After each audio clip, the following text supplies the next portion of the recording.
and it's nice to have you join us on AM today. As you know how we do it on the show, we take you through the newspaper's headlines, and from the newspaper's headlines we take a break. From the break, yes, when we return, we take the discussion for the day. Well, let me just remind you that those who hope for a better tomorrow, they start working on it from today. And today is an accumulation of what you did yesterday. So why not take the opportunity of today to right some of the wrongs of yesterday so that tomorrow will be a better one. I'm not alone on the show this morning. I've got Zaid with me. Zaid, good morning. Yeah, good morning, Shadia. Good morning to those who've joined us this morning for AM Today, yet another edition of the program, Friday, 19th of April, 2024. We're glad to be on your screen this morning. Good morning to you and yours. Welcome. All right, starting from this day newspaper, yes, this newspaper, we have this one, Ribadu, North susceptible to insecurity because of sweeping youth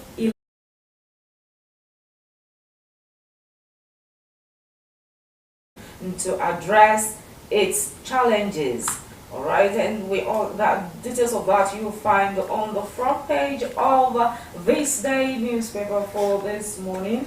And you also have this one: EFCC declares Yahaya Bello wanted as AGF1's fugitive ex-governor. All right, right to the story. Agency tells court it may engage military to effect his arrest. Obstructing justice not allowed. Pardon me, police withdraw security. Immigration puts him on watch list. That's serious. That's the ex-governor of Kogi State. You know, it's been sought by the EFCC at all costs, so to speak. All right, this is what you find on the front page of this day newspaper. And also from this day newspaper, we have this one: in groundbreaking move, Arise. Okay. Oh, all right. That's the paid one. So, and that will be all from this day newspaper this morning. All right, let's move away from the This Day newspaper to check what the Guardian has for us this morning, particularly the front page of the Guardian newspaper. When you grab a copy, you'll find graphic representation of the headlines also in the front page of the Guardian newspaper. And the bold one catching attention this morning in the front page of the Guardian: living on war front, Borno residents on the edge, tiptoeing on active landmines, IEDs. See the picture of IED experts trying to check for. Let's put more figures and more life to that particular headline as it is in the Guardian newspaper for this morning. Between 2016 and February 2023, 2,468 people were injured, including 1,478 civilians. 1,490, including 842 civilians, were killed as a result of explosive ordnance. That's according to data from the United Nations UNMES. That's giving us a scope of what it is like right there to be in Borno State, particularly those who are living in the areas that have been ravaged for many years due to the war and insurgency in that area.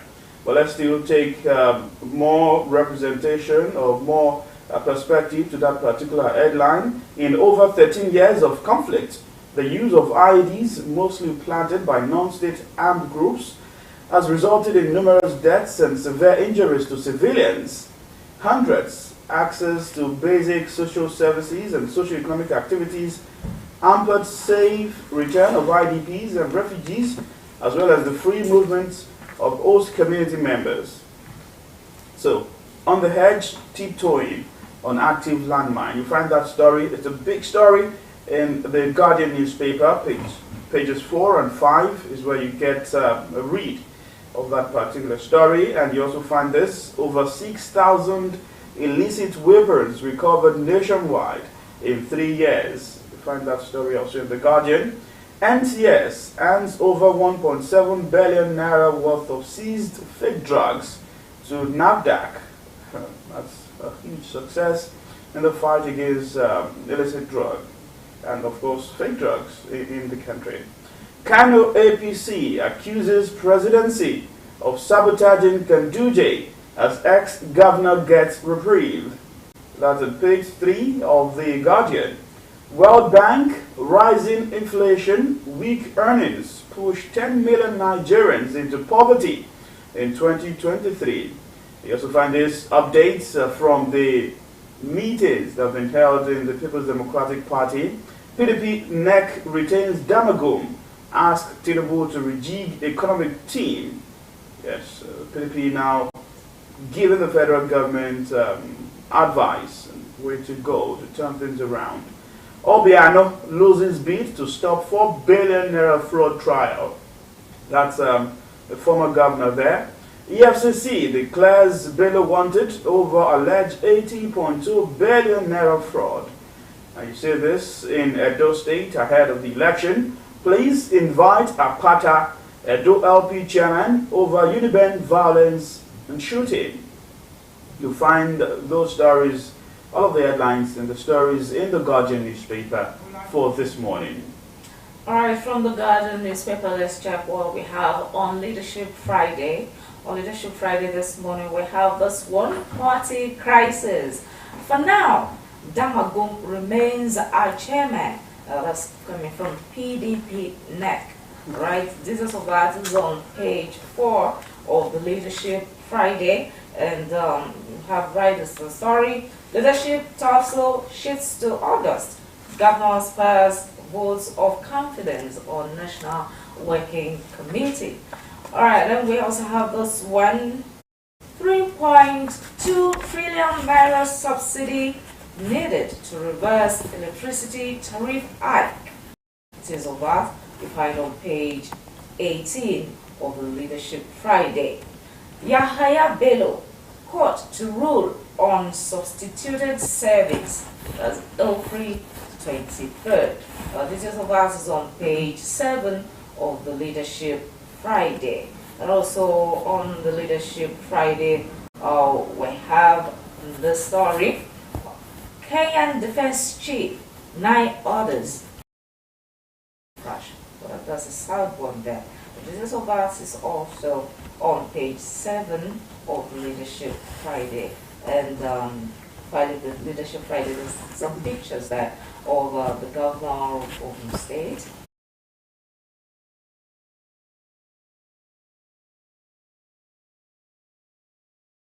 Leadership Friday now to the Nigerian Tribune. The Nigerian Tribune, the update is also still in the front page, a bold headline in the front page of the Nigerian Tribune for this morning. PDP NEC, Damagum survives pool expecting party implosion, disappointed. That's a rider to that headline. That's according to the governors in the party. The governors under the flag of the People's Democratic Party. You also find here in Ondo State, there is Ondo 2024 as APC gets set to pick candidate. Tinubu keeps contenders guessing. That's many say the focus now is looking up to what is going to be the decision right from Buja. But just as it's put here in the Nigerian Tribune, Tinubu keeps contenders guessing. So it's about going down the wire, contesting really to test the popularity among party members. Kogi governor to lead APC committee. That's according to the Nigerian Tribune for the 2024 APC governorship primary election holding later tomorrow. Despite producing 21 billion eggs annually, Nigeria spends $1 billion importing egg powder. That's according to the minister.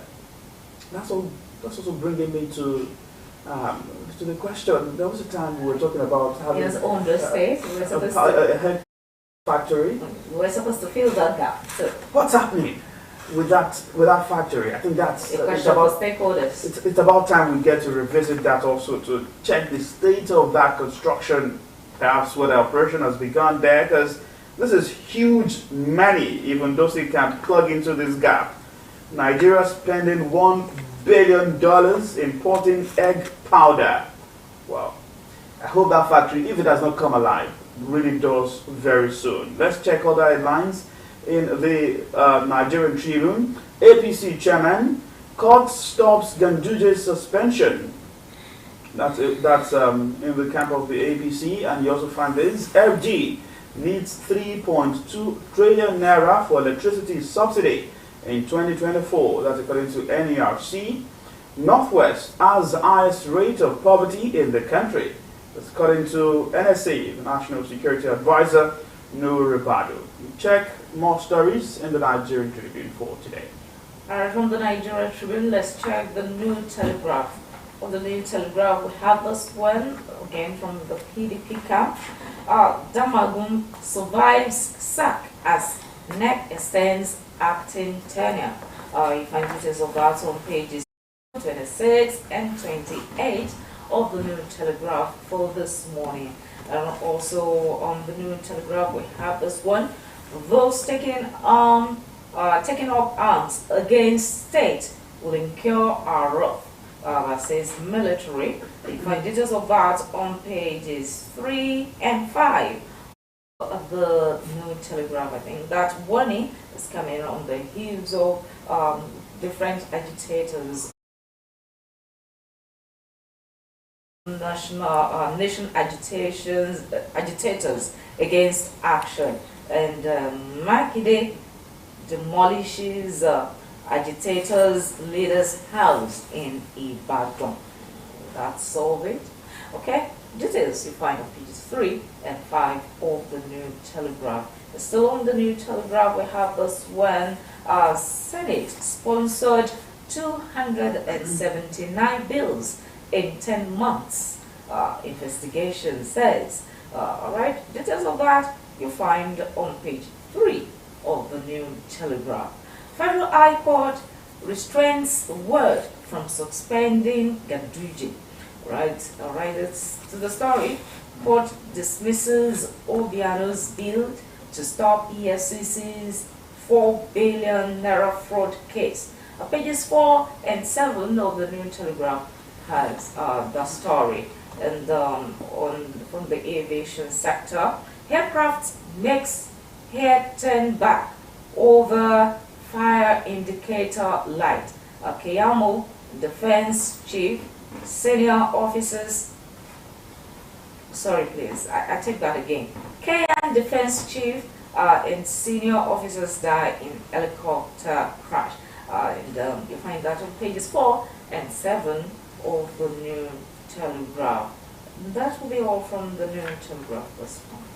Well, let's check the Daily Trust newspaper. Perhaps this could also interest you, talking about what the prices of rice of different kinds is at this moment. But the Daily Trust is having something on that right here in its front page. Prices of paddy drop in states. We have riders for that. Foreign rice too in Kano. Local products still costly. That's on page 4 of the Daily Trust. How much is it bag of rice now?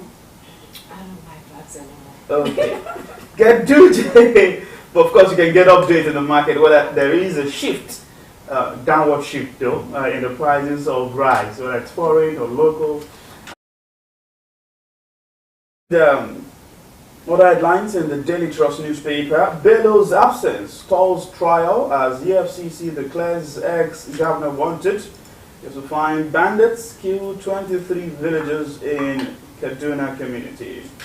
Tinubu deliberately put northerners in key places. That's according to Ribado. You find that story and more in the Daily Trust for today. From the Daily Trust, let's check the Vanguard.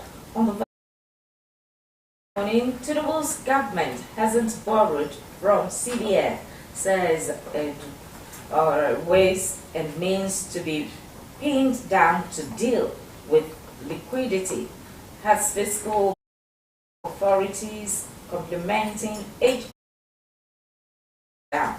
And discloses government will borrow less and focus more on domestic resource mobilization.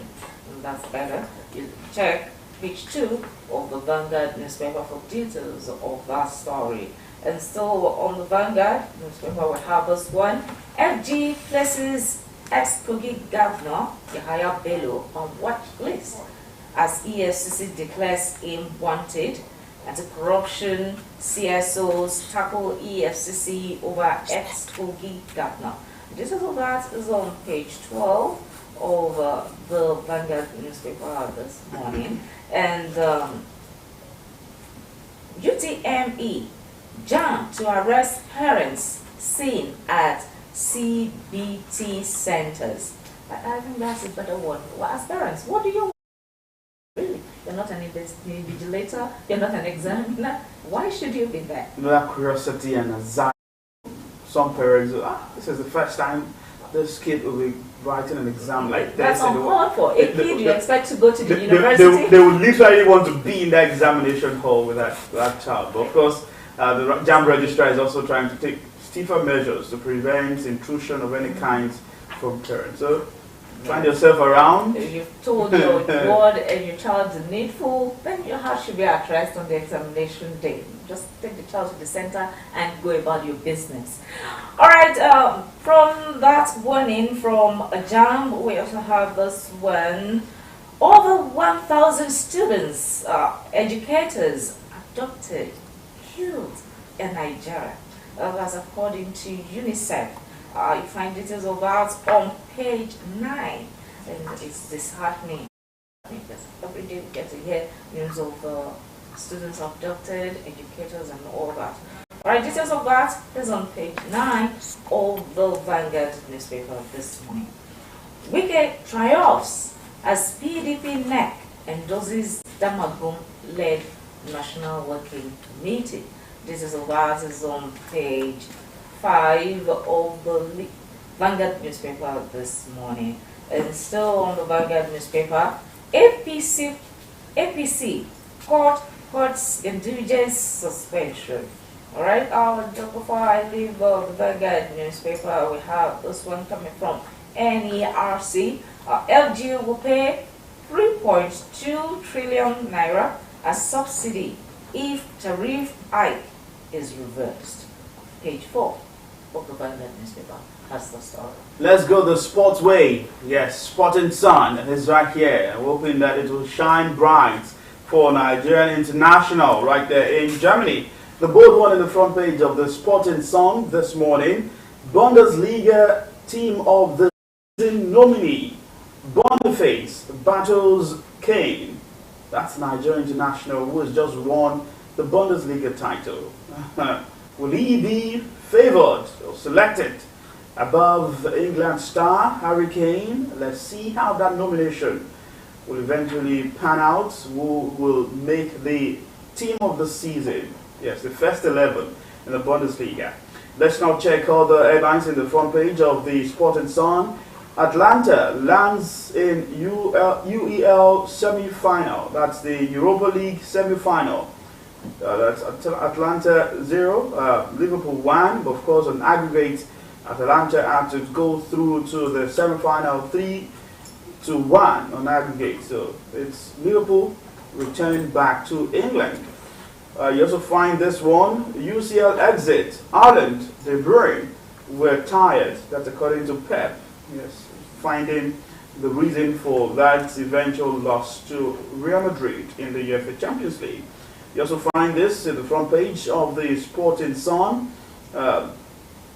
How Jesus reacted to Man City's UCL exit. You find that story also in the Sporting Sun.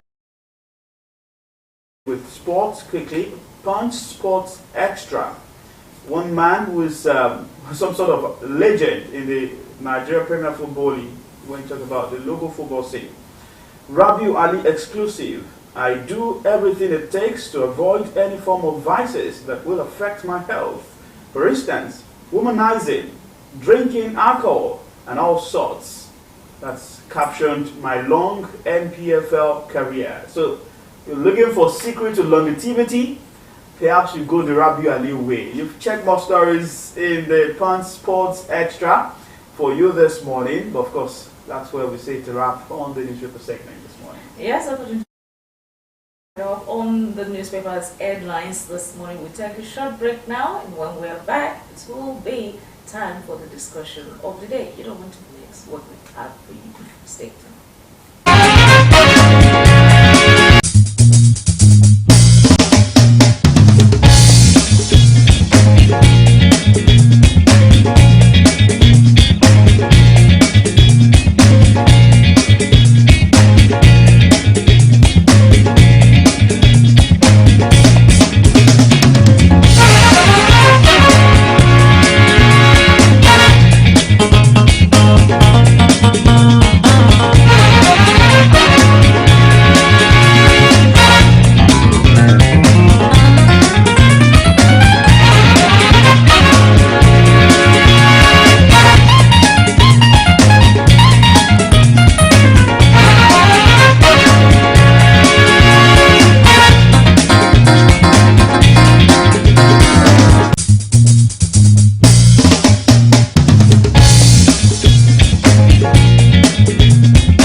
tukọ̀ ìjọba lọ gẹ́gẹ́ bí gómìnà ìpínlẹ̀ Ondo ní èrò méjì pé ká fọwọ́ tì í lẹ́yìn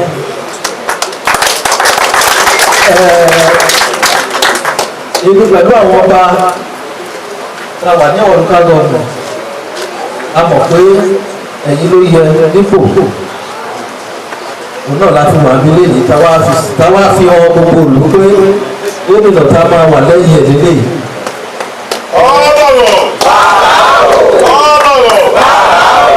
Àwọn òjòyè wọn lọ́wọ́ náà gbogbo náà wà bí nǹkan tí bá sọ fún ọ náà máa ṣe. Nǹkan tá bá lè sọ fún gbogbo òlú náà ni wọ́n ṣe. Mo fọwọ́ sọ̀yà pé gbogbo òlú ọ̀wọ̀ pé ẹ̀yìn yín náà máa wà wọ́n. Bá a ṣe sọ gbogbo àwọn òlú ń gbọ́ ọlọ́wọ́ bá ti sọ̀rọ̀ àṣẹ náà ni o kí gbogbo wa máa tẹ̀lé èyí tó fẹ́ ṣe ní sátidé gbogbo àwọn ọmọ wa ó máa dìbò ń bẹ̀ ẹ dìbò fún Lucky Orímisàn Ayédàtiwa Lucky Orímisàn Ayédàtiwa òkè òkè ló wá máa lọ orí ẹ ti kò kéé sí kò ní wálẹ̀ o. Orí ẹ tí kò kéé sí kò ní wálẹ̀ o. Àlàáfíà ló fi ń jayé ọlọ́run àfẹ́lẹ́ àlàáfíà. Kò ní fẹsẹ̀ kọ́ o. Kò ní fẹsẹ̀ kọ́ o. Kò ní ṣàṣìṣe o.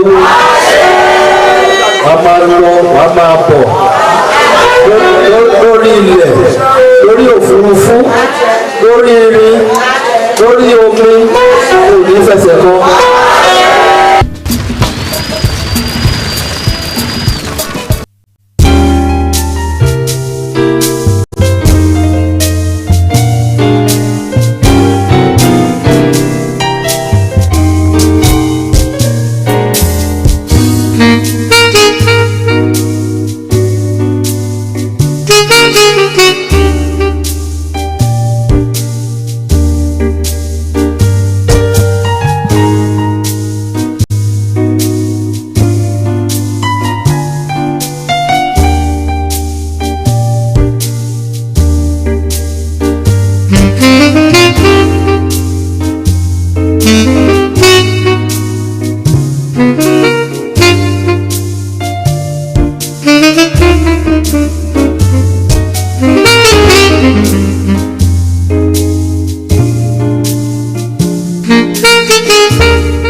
Welcome back, and it's nice to know you're still with us on AM today, this morning. And I told you that when we're back from that break, we'll be taking a look at the topic for the day, which is wealth creation and wellness. Well, you are grouped the two as servings, because if you're not well, you can't create wealth. So you have to be well first before you could create wealth.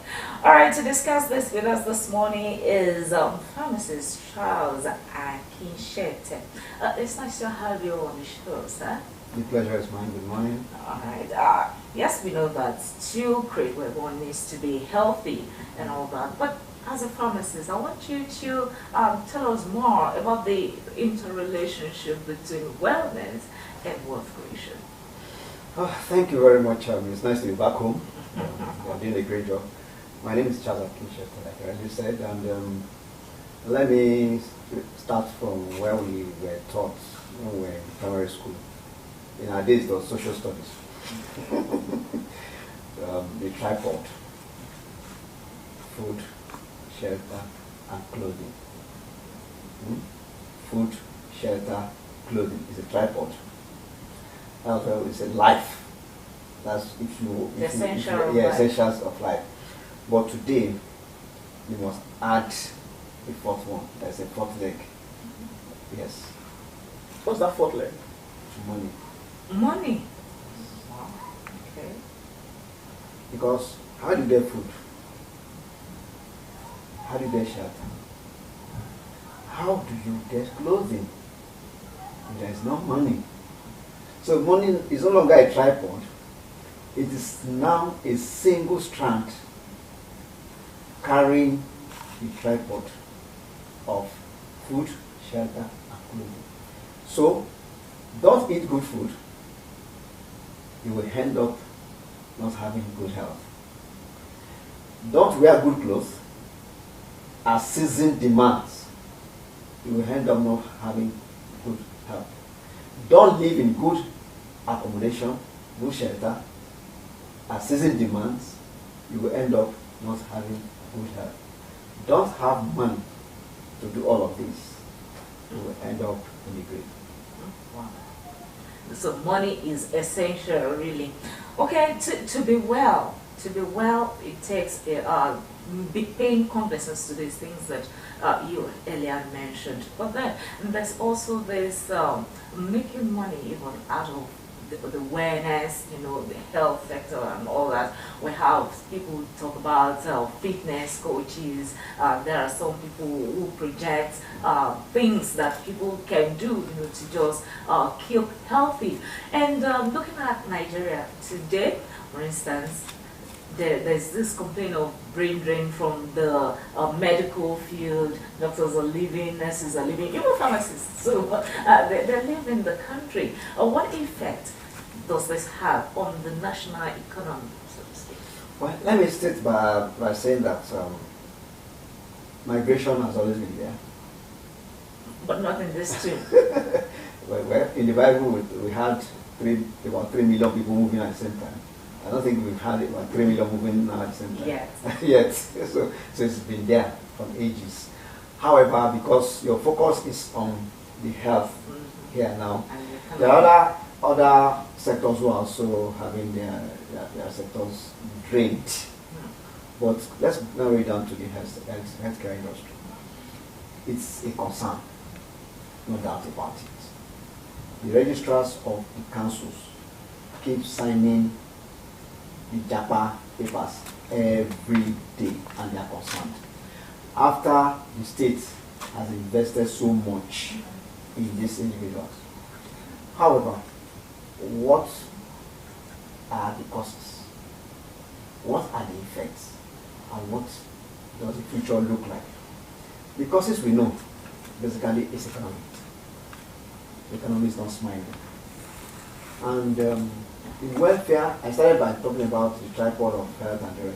The welfare of the healthcare professional is also key and germane to the welfare of the citizens. Where you have a doctor attend to 200, 300 patients in a day is human. And he closes by 2 or 3, he gets some, there's an emergency by 5, by 6, by 7, he's rushing back to the hospital. So it becomes a challenge. So the drain started by physically draining these healthcare professionals. So she now felt, before I give up, let me sort myself out. So the JAPA syndrome effect is a sorting out effect, so that they will still be alive to attend to other things. However, it's reducing the population that is already depleted, causing more harm than anticipated. So at the moment now, the hospitals, the clinics are drained of healthcare professionals. So where you are supposed to have 5, 6 healthcare individuals, pharmacy nurses, you have one struggling. So what is the effect? Of course, you can get adequate healthcare attention. That's the effect. 2, the time lag for you to come back to see your doctor is now extended. You see patients being given 4 months, 5 months to come on for their next appointment. So what happens between the last appointment and the next one? What happens? If there's an emergency, where does he go or she goes? So it's a major challenge. And to add to that is the effect of the economy on the cost of medical appliances and drugs. So it's quite multifaceted when you talk about some of these issues. But really, in reality, what sort of pressure does this really put on Nigerians? And when we have conversation around the well-being of the people. More than 90% of Nigerians do the out-of-pocket healthcare purchases. Out-of-pocket. So they come to the hospital, they pay.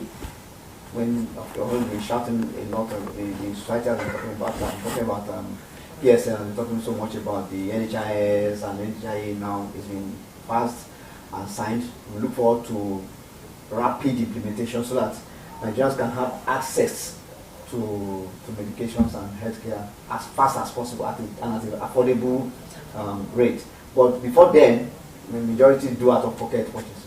So you see the pharmacies outside, you go there, you buy your medications, and at the moment, because of the inflation that happened recently, thank God for the stability of the Naira exchange rate at the moment, which of course has not had any major effect. Because the reason is this: it takes about 90 days for that cushioning effect to begin to manifest in the marketplace. I bought an item for X Naira, I'm not done for 2 Naira, and it's X plus 2 Naira. So now the dollar has gone down. I have not sold that one. I have not sold that one. And the gentleman who imported into the country about 5 months ago has not finished. He imported and cleared at a particular exchange rate. He has not finished that stock. So to go back and buy at this current favorable exchange rate. So it takes time. He has to sell off his stock at the rate at which he cleared and bought. One is the other way around. He doesn't wait to sell the ones that he bought at the cheaper rates to, increase. Also, don't forget also that the issue of expiry is a risk on us. It's a huge risk because these products are dated. These products are dated and they have shelf lives.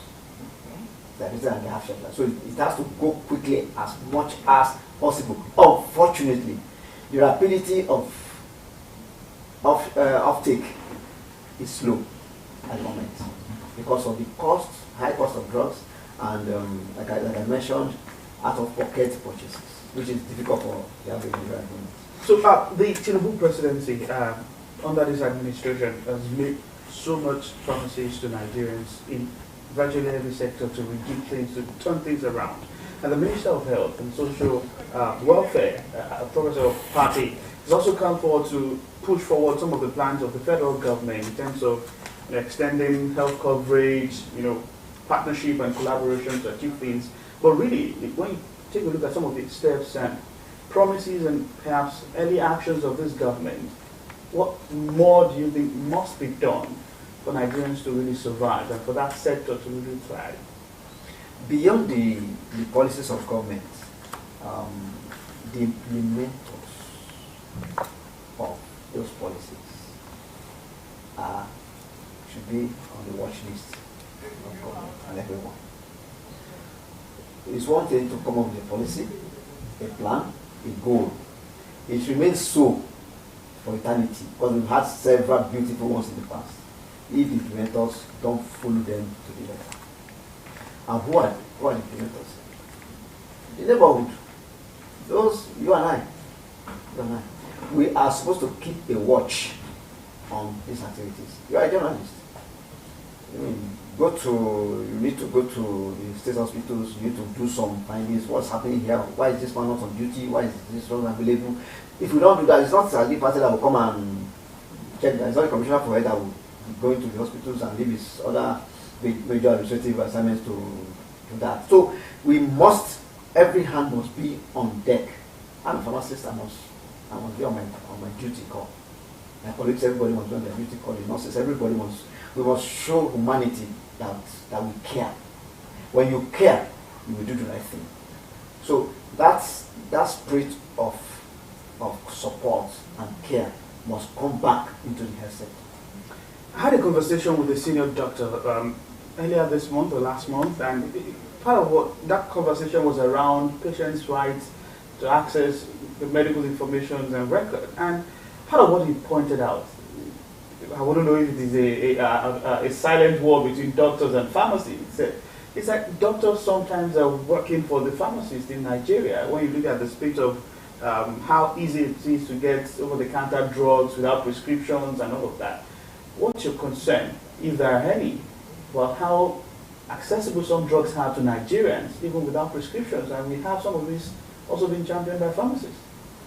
The question I'll throw back at the doctor is, how many prescriptions are we sent to the pharmacy?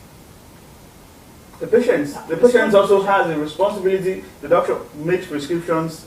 This is it. There are three categories of medications: OTC, over-the-counter medications; pharmacists only medicines, POM, and prescription drugs.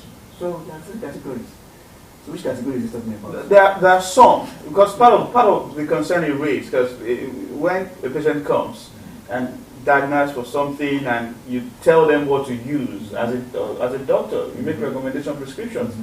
That's it. The patient just goes. Whenever that thing happens again, he knows I just have to go to the next chemist or the pharmacist my prescription to go get that drug. And it's just like that. It does not come back to the doctor for a follow-up or for another instance in a recurrence of that medical condition.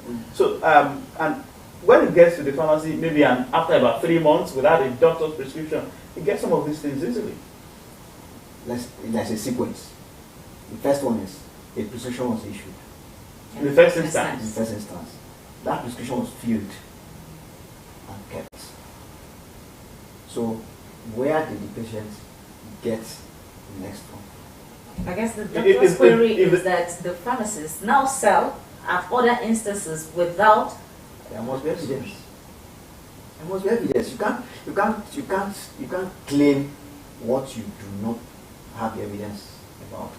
You must be able to provide evidence that this patient was supposed to come back to see me and he didn't come back or she didn't come back, but these are drugs purchased from XYZ pharmacy.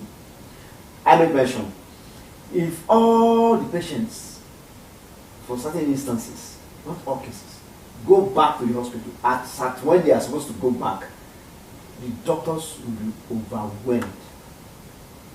So is that a case of community pharmacies? Now I want to narrow it down.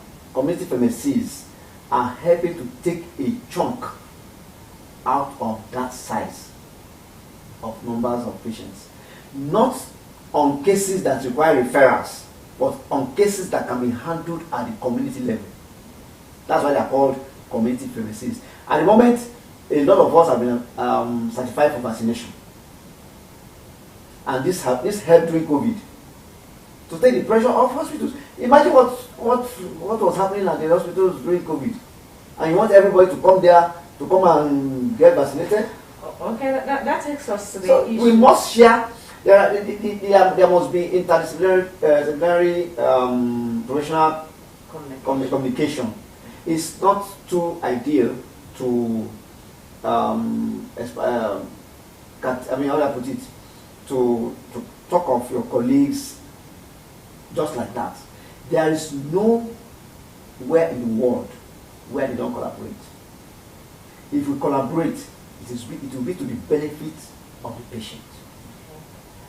Who is the patient? That's the question. Person requires treatment. Everybody. Everybody is a patient. You are a patient at a particular time, including the doctor and the pharmacist. When we need treatment, we also go to our doctor colleagues. We don't do self-medication. We go there. Our colleagues who are facing seeing doctors, we go there. They see us. In fact, we can joke about it and say, you should be able to take this. I said, no. The law says we should come and see you. So we go meet them. Then it's a matter of which one you prefer. Which you can do that discussion. However, it is important for us to collaborate, and that's what the minister has been trying to promote. And even DSM, Financial Society of Nigeria, is saying we need to collaborate. We need to. Nobody can stand alone. The medical sciences, the nurses, the pharmacists, and you can't stand the doctors. You can't stand alone. Even in the medical field, as you speak on a particular field, there are branches.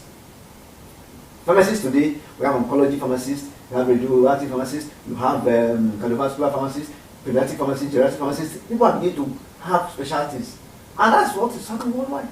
And that's what FIP is promoting. So the world is changing, and that's what has brought me here. The world is changing. For you to have a stereotyped face will not help you in any area of life.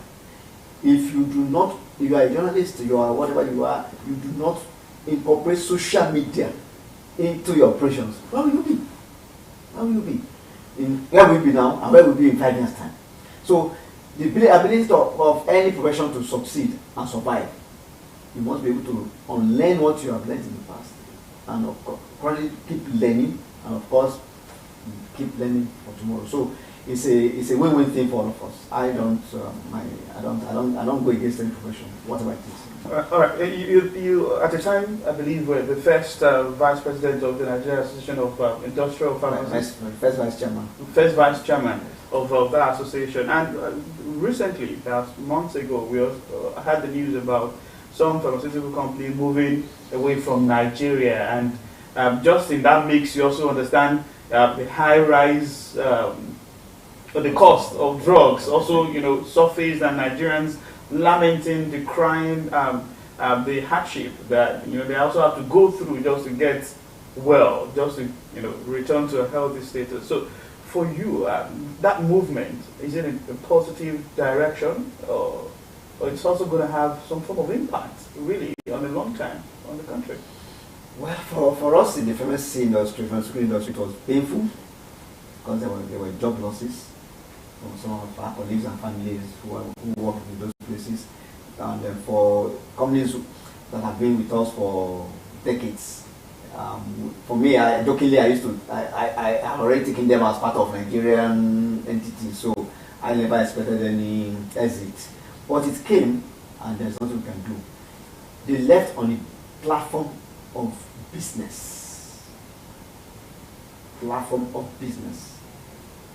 books were not looking good. the books were looking good. 2, the effect of their products. Of course, it is expected.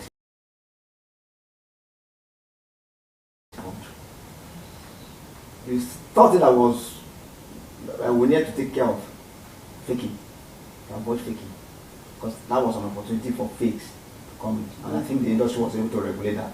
We didn't have incidences of fake products. But be that as it may, it is also a window of opportunity of growth for the pharma industry in Nigeria. We came to that. Yes, the DG NAFDAC has been doing a good job. The 5+5, that is what we call 5+5. You are given the certificate for 5 years to import. After 5 years, we give you another 5 years to import. After the next 5 years, you must produce those products. Yeah. So companies are springing up. Pharmaceutical companies are springing up. World-class pharmaceutical companies are springing up in Nigeria. I'm excited. That's a meeting. Yes, I'm excited. So it's a window of opportunity for business and for the industry. It will not solve that problem immediately, but in the long run, next for 3-4 years, we try to be pushing. You're excited, but for some Nigerians who are listening, watching this conversation, they say, even some of the things that are produced here in Nigeria, we see get them at a very high cost, and you begin to wonder what exactly is the situation where they go to other countries. Some of these same products are sold for lesser prices. That's part of the words in the street. So now you're expressing excitement. Is it going to bring positivity to perhaps the cost and of course the accessibility of some of these products? Well, I'm talking about drugs now, but it's only drugs that is expensive. Foods. I listened to the press report this morning. We were talking about the cost of paddy rice and food. So they're coming down little. But some other things are still high there. And it will not just jump down like that. It's not law of gravity that operates there. There are other indices that work together to determine the cost of every item. Electricity wasn't stable it was stable until about 1 month ago. This month, what happened? So if I'm a producer and I was thinking of, okay, let me reduce the cost of my product, and I just got this bill, I got the news, the university here who mentioned yesterday, their bill rose from 20 million to about 110 million. Electricity in 1 month. And the people. So what do you expect? I would just appeal to everybody. Do what you can to survive within the ambits of the law. Okay. Live well. Live well. So okay. Go on. Okay, yes. Let's just now take that conversation back to well-being and wealth creation. I understand you're here in Akure, though from Ondo State, but of course been practicing for a number of years outside Ondo State. So what brings you to Akure at this time around, and some of the benefits that's also coming with your coming? Yeah, at the moment I run a clinical community pharmacy right in Ondo State, and I've partnered with Rain International for like 5 years now, and I found out that I needed, yes, I'm getting XXX amount, whatever, from my pharmacy. I also needed, I read books and I've gone through training, and they told us years back, we took it as something that we didn't take serious. Nobody should have any source of income that is less than 5. Your sources of income must not be less than 5. Like 5 jobs, you mean? Well, it may not be jobs necessarily. Okay. But sources of income must not be less than 5. To be able to enter into the categories of those that will be comfortable. One source of income is in danger. What happened during COVID? What happened during COVID should have taught us a big lesson. So, today, Rain International serves as a second source of income for me. Or maybe the third. I do other things. And I found out that, oh wow, within the ambit of the law, this is a very good source of income. I won't keep it to myself. Lagos is bubbling. Some other parts of Nigeria are bubbling. Why not my state? When people call me from here, they need money. They need money. Okay, fine. We will come and show you how to make money. We need the habit of the law. Good. So tomorrow, we are looking at sharing this opportunity with us as many as we can. I want to encourage them to come. JDPC event hall, just by St. Peter's secondary school there. So come around 10 a.m. I'll be there from 9. Come around 10 a.m. Let's share our thoughts. What this company has been doing in the past 13 years. Is it something that anybody can key into, or it's for medical? No, everybody. Inclined. No, everybody. As from the age of 18, and as long as you have a phone, that you can. Let's use the WhatsApp to make money. Let's use the TikTok to make money. Don't just do hello. Even the hello costs you money. So you want to replenish your purse on a regular basis. So that conversation will be around wealth creation. Yes. We will link wellness, lifestyle and wellness to wealth creation. I chose that direction because I found that if you are not well, you can't think of any other thing. I won't use the word mere headache because it can be the sign of so many things on the underlying factors. But let's do headache. If somebody has a headache now and you are going for a program, sure, it will. Even if you try to put up a facade, you will, by the time you finish your program, you will land somewhere. So there is no ill health that is minor. But unattended to ill health that is minor becomes major, acute to chronic. So let's come and share how lifestyle can give you money. Genuinely. All right, thank you very much, Mr. Charles Chete, yes, a pharmacist, and for coming to share with the people of Ondo State a way to wellness and wealth. So, dear viewer, that is the end of this discussion on wealth creation and wellness. We'll take a short break now, and when we come back, it will be time to take you to the political arena. Don't go away.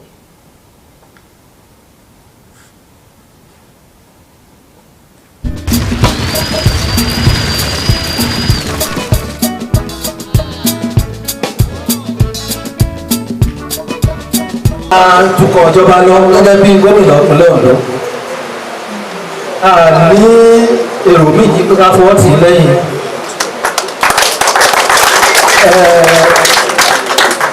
ibi pẹ̀lú àwọn ọba la wà ní àwọn local government a mọ̀ pé ẹ̀yin ló yẹ dípò òun náà láti wà ní ilé yìí táwa fi ọ gbogbo òlù pé gómìnà tá a máa wà lẹ́yìn ẹ̀ nílé yìí.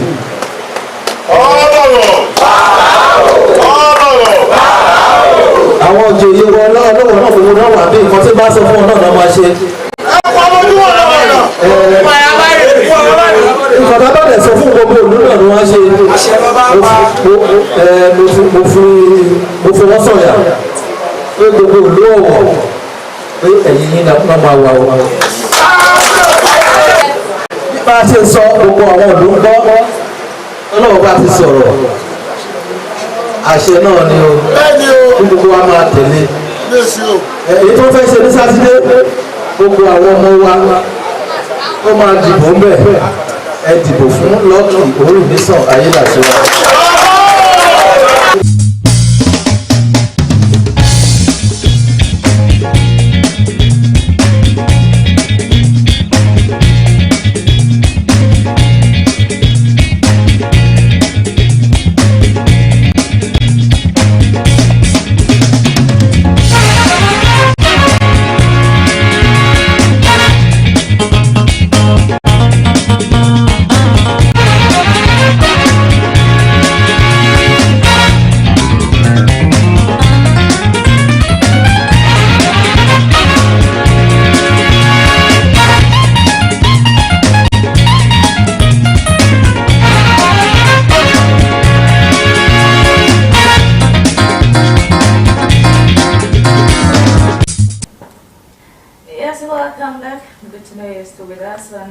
AM today. As we promised, that we're going to take you to the political arena when we're back from that break. Of course, all eyes are on the state, especially the APC now, as they're about to have their primaries, which will come up tomorrow. So today we're focusing on the governor, yes, Aiyedatiwa, and chances of the party primaries. And to look into this with us today is Mr. Oyebode Famoshe. Yes, he's the deputy convener, Aiyedatiwa Leadership League. It's nice to have you on the show, sir. Good morning, my sister. Yes, the last time we saw you was to canvass for Tinubu. So what's up now? Are you making a profession out of canvassing or for politician? Of course, knowing that you're retired from the civil service. When you have good materials, you need to canvass for them to make the society better. You canvass for Tinubu, and Tinubu is there right now, and it's making waves. That's why we want to canvass again for Aiyedatiwa, because we know for sure that it's going to do industry better than ever before. That's why I'm here today. Is Aiyedatiwa Leadership League. Here as a deputy convener of Aiyedatiwa Leadership League. And you don't have the fears of people saying, oh, the other time you sold Tinubu to us, and you know, no, given what's happening in town, the economy and all that. No. You see, well, I think for me as a person, like I used to say, Nigeria is better than what it used to be today. Why? Because all the challenges that the previous politicians have evaded, and they have been finding problems upon problems. Now Tinubu is facing it, Ashwadi is facing it headlong. And then with what we are having in the system, by the time, any moment from now, things will progressively get better in Nigeria. And it's going to be very, very enduring. Understand me? Nigeria will be a better place that you can be proud of. And having Nigerians all over the whole world will be proud to say, I'm a Nigerian. And that is exactly where we are going. So we have some little challenges right now.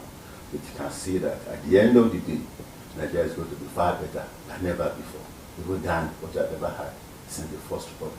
All right, Mr. Famose, let's take a look at the support base of Governor Lucky Aiyedatiwa ahead of the primary election tomorrow. When you take a look at those who will be supporting, traditional rulers, religious leaders come forward to say, look behind you. You also see various groups with different name tags also coming out to say, Lucky Aiyedatiwa is the right choice for the people of Ondo State, particularly for the APC going into the elections tomorrow. But for you and your group, Aiyedatiwa Leadership League, what stands that league out, or that group out? When you talk about, look at the name of the governor, Aiyedatiwa, you look at leadership, and you look at league. Some sport fans will say, is it a Premier League? So you see, we are a compendium of experienced Nigerians. Experienced people in Ondo State that have seen it all. Retired permanent secretaries of repute, those people in the broadcasting that have made name in the broadcasting world, in the field of journalism, in the banking sector, at the federal level, federal and public civil servants that have served and that are retired. You understand? So these are people who we are trying to bring our experience to bear in the system. By the reason of our experience in the public service, in our different fields of endeavors. We now want to put them together. That's exactly what we did for Tinubu when he was contesting. And then at the end of the day, we got it right. And this time around, because of my experience while I was in public service, and because of the experience of some reputed retired permanent secretaries within Ondo State, they will be coming on air very soon, and a host of others coming together to support Governor Aiyedatiwa. I believe it's a very good thing, because you know for sure that you'll be able to deliver, because we have seen the evidences, we have seen the footprints already, the trajectory that he is on right now. If he's allowed to be there for the next 4 years, we discover that it looks to be far much better than what it used to be. Mm-hmm. You want me to say something about it? To mention some of these things. To be candid, when you look at the situation on ground, this man served with Governor Rotimi Akeredolu. I'm talking about Rotimi Akeredolu. The Arakunrin Oluwarotimi Akeredolu of blessed memory was a very strong man. He's a dogged fighter. and an achiever to the core. And you know that by the reason of his achievements, because it's somebody who served with him while he was in office, and looked at what he was doing and became a deputy governor under him, and eventually became an acting governor without any blemish. Definitely will have studied the footprints of the governor, and that's exactly what he's doing right now. For an instance, look at all the programs that Governor Keridoli did when he was in government. For an instance, we're talking about construction of roads. We discovered that today there's increased activity on all the roads that have been constructed before, or that was ongoing. Look at the flyover. Keridoli constructed the first flyover in Ondo State. The second is trying to construct towards Osrc. If you get there right now, you meet people walking. The way to Oda Road, get there right now, you find people walking. On the way to, what do we call it, Ijoka. That's exactly what you see. You understand? So when you now look at the agricultural sector, that's what actually thrills me most. We know for sure that agriculture is the largest employer of labor. We know for sure that agriculture, you can have internally generated revenue from there. And then, once upon a time, our late sage, Chief Obafemi Awolowo, built 1,700 hectares, constructed and established 1,740 hectares of farmland at Oda Cocoa Board in 1954. That particular concept brought about the construction of Cocoa House, the major revenue earning for the Western region at that particular point in time, and all the Odua investments, understanding that we had. Today, for a very long time, the military administration abandoned that particular place. But today, what I like at what he has done so far, he has started construction of a solid road from Langudu at that particular point where we have Oda Cocoa Board down to Oda, while the dual carried from Oda to Akure to ShopRite is going on. I imagine the quantum of resources, internally generated revenue that will come from that particular place, the number of people that will be employed through, because definitely today, and then agriculture, like I told you, is the largest employer of labor. And apart from that, we discovered that what he did, apart from constructing that particular road, was that he set up a particular committee that's called the Agriculture and the Food Security Committee, that is superintending on agricultural matters. I'm talking about food security. And then we've had peace all over. That Agricultural Security Food Committee is there to see how we can improve our internally generated revenue, increase employment through agriculture, and at the same time bring more food to the table. So if you go to places like Langwood, I'm talking about, I had the opportunity of going to Laje in Ondo and then Laoshu, that area. See, if you see the state of roads over there, I know for sure that Aiyedatiwa is going to touch all those areas so that we'll be able to bring their goods back to the town. When it's a liberty pro-nation, so all those things that we have seen so far gives us the opportunity, the reason to say that just a few of them. Okay, look at before now we had Ondo was the cleanest state in one of the cleanest in Nigeria, and Aiyedatiwa was moving towards that particular area right now, and the beautification of Akure, light up Akure strategy, and then we now discover that before we used to just excavate all those places and where we have regular flooding, perennial flooding. This time around is what is making it almost permanent. Get to Fibasha area, you discover that a canal is being constructed to make sure that you don't have to come and excavate again, so long as the canal is constructed. And that is the way it's going to go around the whole state. So we're talking about a worker-friendly government. Areas of salaries have been paid. There's no family in Ondo State that does not have a public servant or a retiree. And then so you see there have been so many complaints about retirees complaining about the areas have not been paid, the areas of gratuity, pension, and a host of other salaries. And so, but this time around, Governor Aiyedatiwa went into the system, paid all the arrears that have been owed, and at the same time paid the arrears of people that have gratuities and of those pensioners. Everybody is happy. I'm talking about the public servants, both serving and retired. Go to Rufus Giwa Polytechnic. I had the privilege of conveying some people from what do you call this place, Airport Junction to Owo. About 4 of them. Not me that they are from Rufus Giwa Polytechnic. I just threw the question at them. They were so happy that one thing Ayedatiwa did for them that we were happy about was that he paid all the areas that we owed, and has even empowered the system more. Apart from that, well, they were happy with the Governor Akeredolu too, because we get to have the state-of-the-art roads all over the whole place. And so, for somebody who has served under a talk-and-do governor and has been able to make something that has made an impact, he has the experience already, and the trajectory is such that if you allow him to be there, it's going to make ways for Ondo State, and it's going to take Ondo State to a second level. All right, so talking about the Rufus Giwa Polytechnic and of course some of the gratuities, some of these workers and retirees will say, of course there's still more to be done. Some months may have declared, of course they need to also do more, take a critical look into more of their yearnings and some of the things that are still left undone. But for you, today or this year, Ondo State is 48 since its creation in 1976. And we've also had different individuals take the leadership mantle in the state for at different times.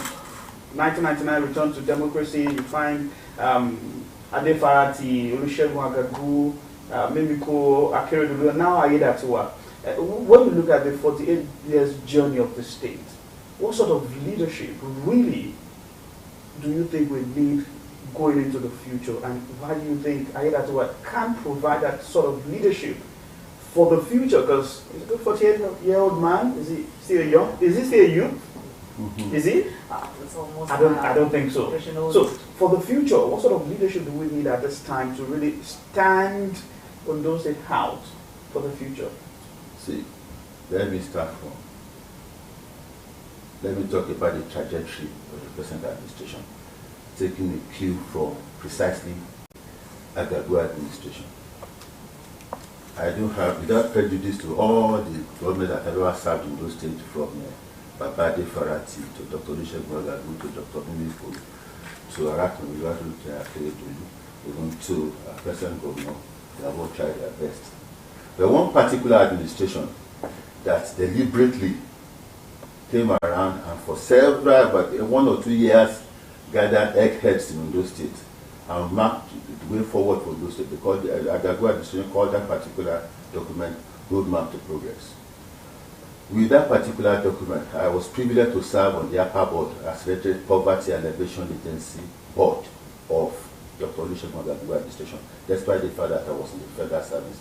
Because what he did was that he gathered those who that matters in the society from Ondo State, both in the diaspora and within the system, serving and retired, put them together to chart the way forward from those states, not for his own administration alone, but for several administrations to come. And eventually discovered that the better part of that particular administration, I mean, they are talking about the first 2 years, was about producing documents upon documents upon documents, and being a very painstaking person, an administrator to the core. We had all these policy documents on ground. Understand me? So there is no government that will come away right now that's serious, that will pick that particular document and will not make any good thing at all. Yes, for politicking or whatever, discovered that the document was not used in the subsequent administration. There was no continuity. But since the regime of Arakun SAN discovered that that document resurfaced, and then it formed the bedrock of that particular administration. And then, for somebody now to work under that particular government that has been implemented, Silo was there as the Commissioner for Education then, and he was the Chief of Staff. Sorry, don't let me call him so. I'm talking about Femi Agagu. Okay. There, I'm talking about Pastor Femi Agagu with Arakun administration. And then they were able to, in a very subtle manner, implement that particular document. For somebody that comes from that area again, I'm talking about Ayedatiwa, where Agagu came from, the Southern Senatorial District, and then the plans that have been made, not for only the Southern Senatorial District, for the whole state, and now trying to assume power, in power right now. Definitely, and I've seen the document on ground, it's implementable. And you see, if Lagos is great today, it's because of the continuity that we have in the system. Am I really confused? So, are you that one first continuity? Is that what you're saying? Yeah, exactly. That's what I'm trying to say. I'm trying to, that is fact I'm trying to explain, I'm trying to establish. Because Arab President tried to use that particular document, and he is, I'm talking about, the deputy governor to Arab President, and he saw it being done, being run, and is now there right now, doing it again. That particular road to Odakoko board was once constructed by the Agua administration. It was surface just road there, and the road got bad. So most of these roads, Ulaja and a host of others, all these rural roads were constructed by the Agua administration. But it's now coming back to it now. Because you know for sure that at the end of the day, you need to bring food. See, if you go to all these agro shops on Saturday, see Nigerians, see our people going there to go and buy products. I'm talking about what they are going to use, maybe implements, seedlings, chemicals, and a host of others. Public servants serving and retired. They are there. Then, you know, apart from that, you know that, let me go back to Arab again. He reached the second time to bring a security architecture on the Western Nigeria Security Network that is called Montego. That has been, you know, when we have peace in Ondo State today, it's not on the fractal board, it's earned, and that is being sustained. As road construction is being sustained, the peace in the system is being sustained. You can conveniently go to your farm, come back without the fear of being kidnapped right now. You understand? But in the past, you can't do that. So those are the platforms that have been created already, and then I think that's why it's trying to strengthen.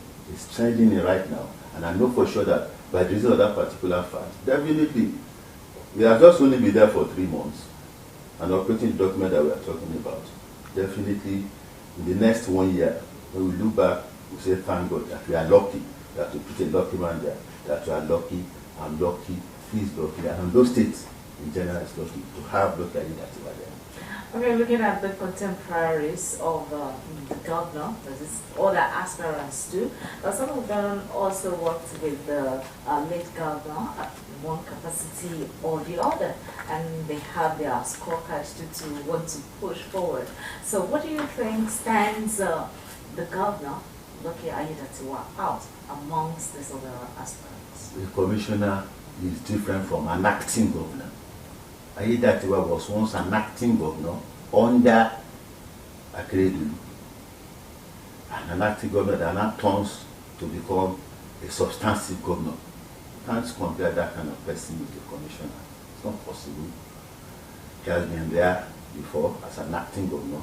He's there behind the wheels right now and doing the needful. Definitely believe that he's going to do it better. You see, there's not going to be any lacuna, there will not be going to be any gap at all.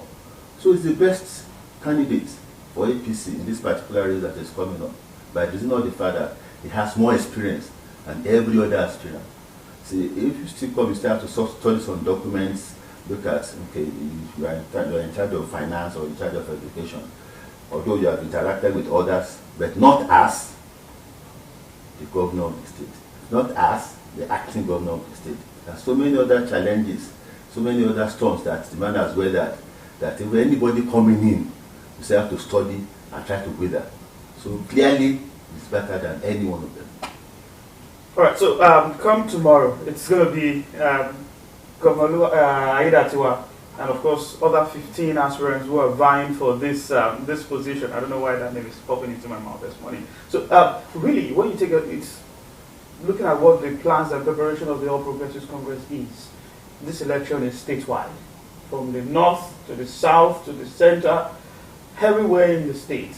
There is going to be an election for the emergence of who will fly the flag of the yearnings from different areas, because you know part of what we also find, some say there are sentiments about what would be or what is likely to be if this person emerges or this person does not emerge. So for you, what are your findings, things you've been monitoring across the state, and the sentiments and the emotions, the feelers you're getting from across the state? Well, there are so many groups of people, and other people that are contested, they are their support groups too. But for me and for our group, we believe that Governor Aiyedatiwa is on ground, and is solidly more on ground than any one of them, because he has been able to touch the lives of the people. I'm talking about the critical mass of the people. He's running a people-oriented government. And then if you look at the campaigns or the visits to all the local government areas, the level of acceptability of Onajatiwa is very, very high. And looking at, while we are here, is just to continue to enlighten our people about who is better than the other in this kind of race. If you want something better for Ondo State, that at the end of the day we look back and say, we are very, very lucky to have this man. Look at it that he was the best bet because of what I've told you, because of his antecedent, because of his experience, and because of his trajectory in governance, so to say. So I solidly believe that at the end of the day, he will come out triumphant. And I want to appeal to other aspirants to even join hands with him. Understand me? It's still the same food. Understand? We don't contest. At the end of the day, we'll come together to support whoever wins that particular election, because they are still going to contest against a bigger and another big party. Understand? I have one or two big parties, precisely the PGP and others. So it's important, whoever wins that particular election, which I believe is good to that in the interest of Ondo State, we have to come together to fight, to contest against PGP and others. When you talk about the interest of Ondo State, I've also had conversations with some political politicians, those in the political class, who say there's also a need to really connect Ondo State with the center. And when you look at what President Bola Tinubu is also trying to do with his administration, give more powers to states, to just turn around the economy of Nigeria as a whole, the states will have more powers, and we really need individuals who can really handle these powers, as it were, and connect the center, the states, to connect the states to the center in terms of having smooth relationship with the federal government to implement all of these policies that the president is bringing on board. Are you also seeing this in the aspiration of the current government? Of course, yes. When you talk about the Western Nigeria Security Network that was put in on today, the Tinubu administration is talking about having state police. And eventually we know for sure that the Amotekun Corps is going to metamorphose into state police. You understand? And there's somebody, like I said again, that was within the system, not only as a commissioner, but as a deputy governor, looking at what that achiever, was doing then, and how he got there, and is now contesting. And he saw his relationship with those people off there. And even he himself, I'm talking about Ayedatiwa, has made a lot of contacts, especially since when he was the acting governor until when he became the substantive governor. I made a lot of contacts in Abuja. And so I don't see, I know for an instance, the best performing minister in Nigeria comes from Ondo State, okay, the person of PTA. And I want to believe that they're in the same camp. And if that is the case, what are we now talking about relating with the federal level when we have people like that over there and he attends, regular meetings with the president almost at least once in a month, seeing what is going on over there. And we look at the deputy governor today, understand, he was taken from all the way from Abuja. So it's a very good link. There's no disconnect between Ondo State and the federal government. Rather, we have very smooth relationship between Ondo State and the federal government. Okay. And that's actually bringing development to Ondo State.